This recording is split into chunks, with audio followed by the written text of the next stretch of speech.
Apple's Jing'an retail store will open on March 21st, which is the second largest Apple retail store in the world and the largest in Asia, after the global Apple flagship store on Fifth Avenue in New York, and the 57th Apple store opened by Apple in Greater China.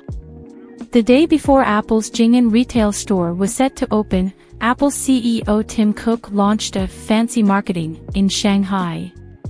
The Shanghainese language TV series Flowers, Lion Dance, paper stacking games and other popular Chinese elements have appeared in Cook's itinerary one after another.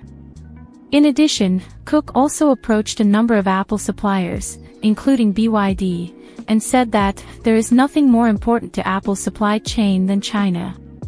In the first 6 weeks of this year, Apple's iPhone sales in China fell 24% year-on-year, according to Counterpoint Research.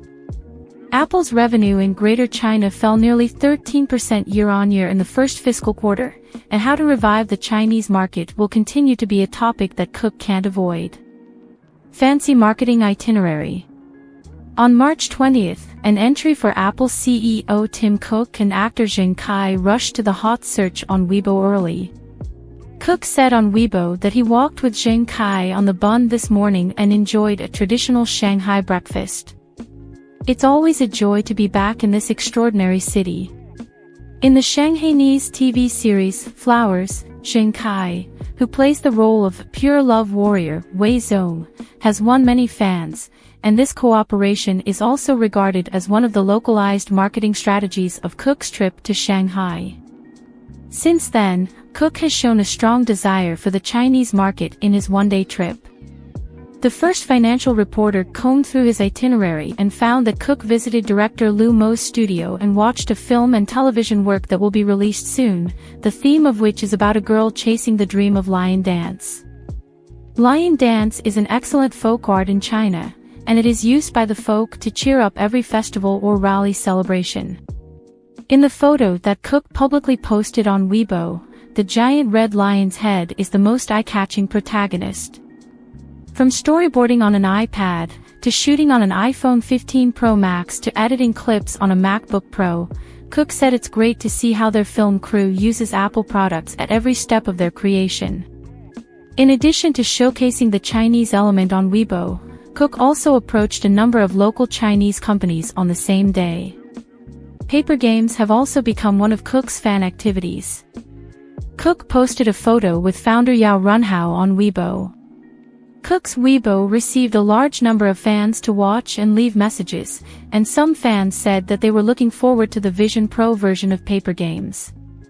According to public information, on March 20th, Wang Chuanfu, chairman and president of BYD, appeared at Apple's China headquarters in Shanghai to meet with Cook. During the period, Apple suppliers such as BYD Electronics, Lens Technology, and Changing Precision also demonstrated their intelligent manufacturing technologies and the parts and products produced for Apple. Wang Chuanfu and Cook visited BYD's booth together. "I don't think there's anything more important to Apple's supply chain than China," Cook said. The iPhone faces stiff competition in China. For Apple, it's not just the supply chain that's important, but also the huge market. On the eve of the Chinese New Year, Apple launched a limited-time offer, and in March this year, third-party retailers once again reduced the price of Apple's iPhone 15 series phones across the board, by as much as 1,000 yuan. The price of the basic iPhone 15 model, which has the largest price reduction, has dropped by 1,300 yuan to 1,400 yuan compared with Apple's official website, and the maximum price reduction of the specific version of the iPhone 15 Pro Max model has exceeded 1,000 yuan. The series of price cuts was interpreted as Apple's response to the decline in sales, reflecting the fierce competition it faces in China.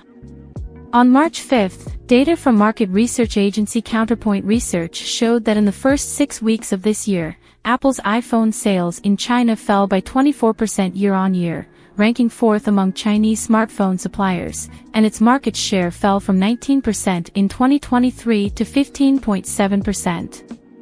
Counterpoint data also shows that in the first 6 weeks of this year, Apple's top sales position was replaced by Vivo, which has more models and a wider layout in the sinking market. In addition, Huawei's sales soared by 64% in the first 6 weeks, and its market share rose from 9.4% to 16.5%, surpassing Apple. The iPhone 15 series still uses 128 GB of starting storage, which is already insufficient for the growing number of apps and media content, which has become one of the main points of complaint among users in the Chinese market. iPhone recently released a promotional video, saying that even the 128 GB base iPhone 15 can have plenty of space to store a huge amount of photos through cloud storage. And netizens said that whether it is cloud storage or upgrading memory, it means a lot of additional expenses. In February of this year, Apple released its financial results for the first quarter of fiscal 2024, i.e., the fourth quarter of calendar year 2023, ending December 30, 2023. Apple reported revenue of $119.58 billion, up 2% year-over-year, compared to analysts' expectations of $117.97 billion, and iPhone revenue in the fiscal first quarter was $69.7 billion, compared to analysts' expectations of $68.55 billion. Compared to the global market, the performance of the Chinese market has not been satisfactory. Compared with $23.905 billion in the same period last year, revenue in Greater China fell 12.91% year-on-year and was far below market expectations of $23.5 billion, the worst first-quarter performance since the beginning of 2020. Apple's CFO Luca Maestri said that the company is not satisfied with the decline in revenue in the Chinese market, but there are still significant long-term opportunities in the Chinese market.